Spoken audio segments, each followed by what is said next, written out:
Right, Joburg Housing MMC Mlungisi Mabaso joins us now for more on that story. MMC, good to have you, and thank you very much for your time. You were there a little bit earlier on, but I'm sure the council has now been conducting its own kind of investigation. It's a private building, yes. However, there are residents that are dwelling there. It's used for commercial purposes, so there's a degree of permits that need to be given. There's a compliance degree that needs to be adhered to. What are we learning so far about the compliance status of that particular building from the council side? Thank you very much, Pututabo, and greetings to the viewers of Newzroom Afrika. I can confirm that I was there earlier on together with the acting executive mayor, MMC for Environment Infrastructure Service Department in the city. Upon our arrival, we were welcomed by our city officials that had deployed there to assist the tenants that were occupying that property.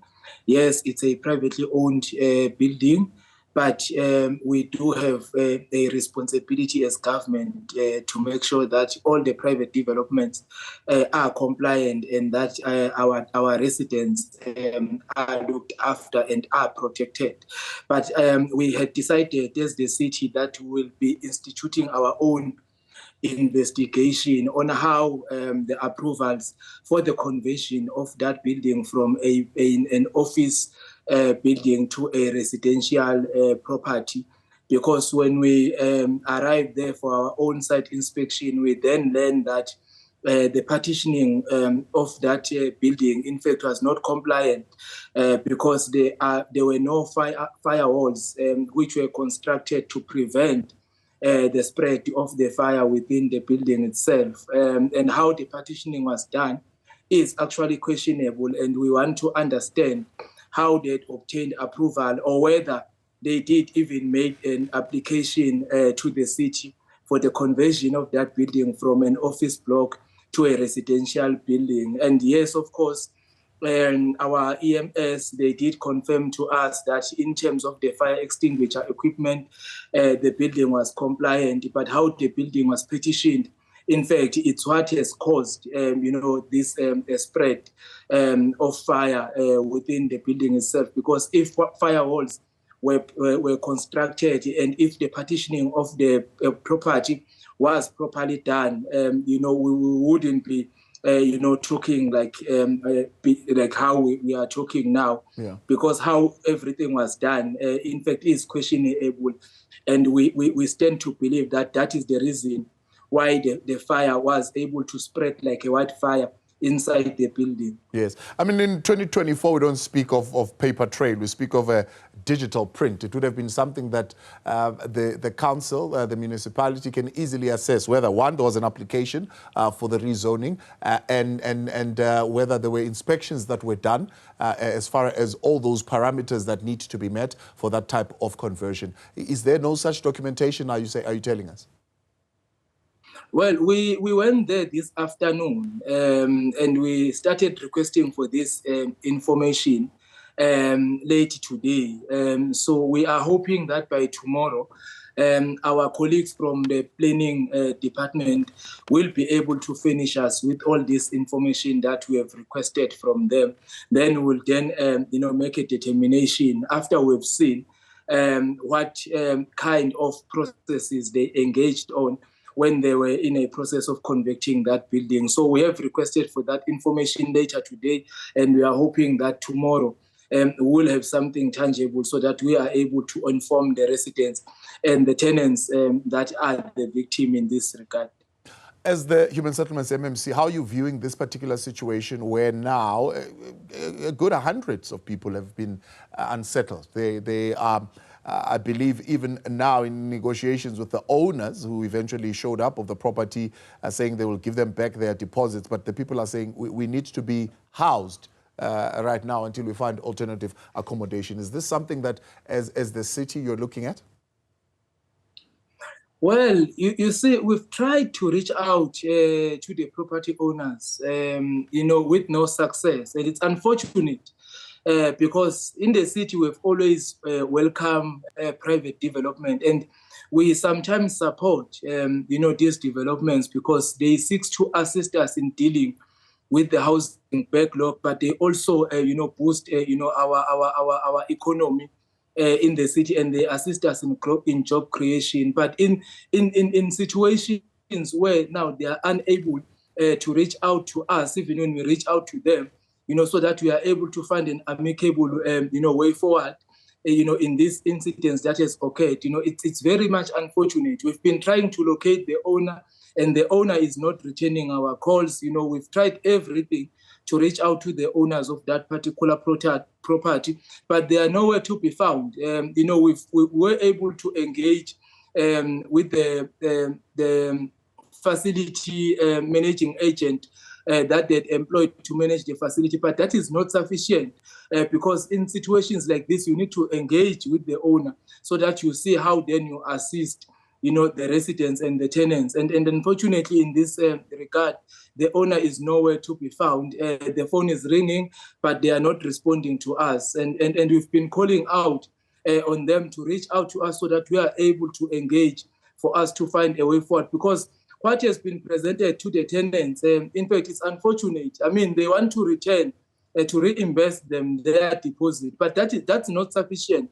They've lost their belongings. Others have made, advance payment in terms of the rent. That's what they said. So if they only return the deposit, then what does it mean, to the investment that they've made, in terms of the advance, rental payments, and they've lost their belongings, and we stand to be corrected by the owner. The property should have been insured.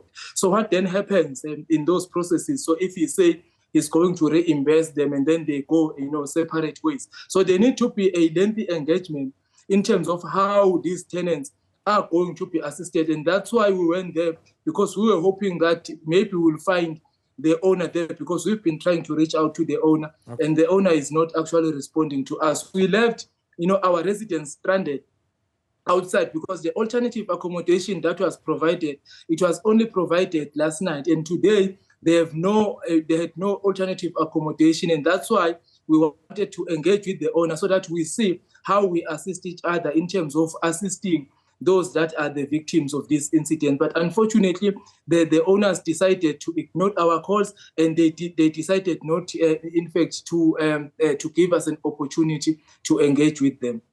As the other arm of government, have you reached out to the Home Affairs Department, particularly around the documents that could have been destroyed in the fire, to assist the residents?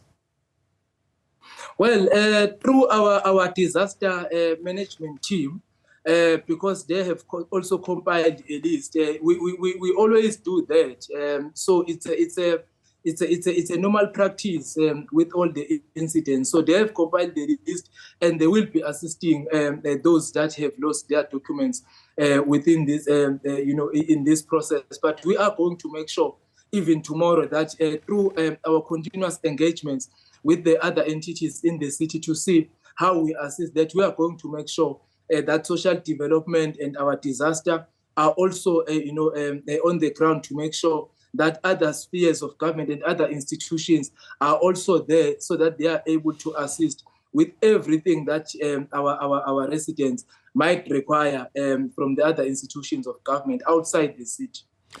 It's difficult to say now with no communication between yourself and the owners of the property, but going forward, how is this building going to be brought into compliance? So what is the future of it? If it's insured, if the insurance is going to pay, if the building is going to be resuscitated at all, what would be the processes? Where does the city stand as far as this building is concerned? Well, currently, because we are, in a process of, finding, the information around what could have transpired during the conversion of the building. I think the outcomes, of our own internal investigation, will assist us to make a determination on the way forward.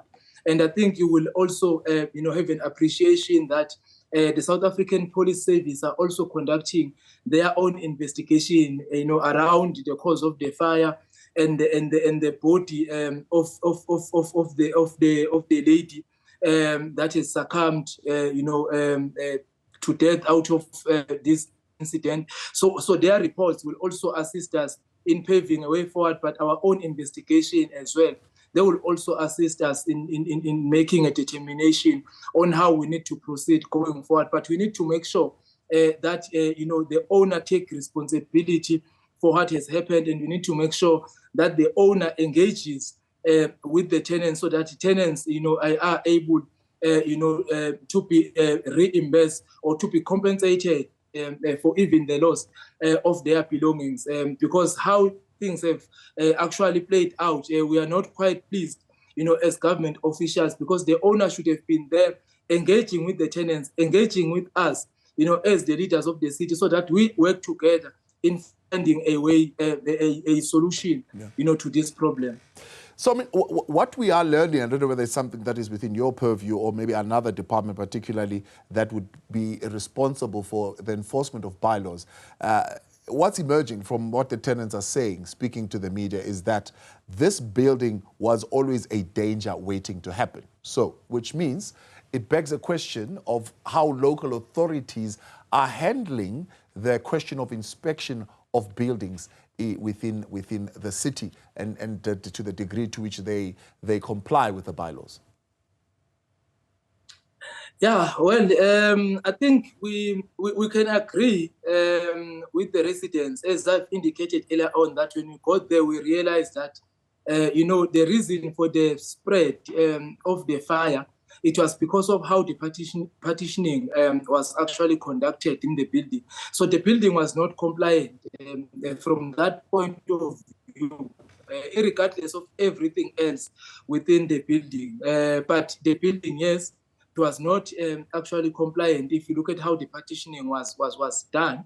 But, well, the inspections, in fact, they do conduct inspections, your JMPD and your building control within the city. So it's just that because we've got so many properties in the city of Johannesburg, and I don't think, they are able to stretch their resources, in all the properties that we have in the city. And that's why we always make a call even to our residents to assist us, and report buildings that are not compliant. So if they see that the building is not compliant and they do not feel safe within the building, they need to in fact contact our building control, our JMPD, so that they are able to go and inspect the building, because we need to make sure that all our properties, privately or publicly owned properties, must be compliant, so that we are able to protect the lives of those that are residing within those properties.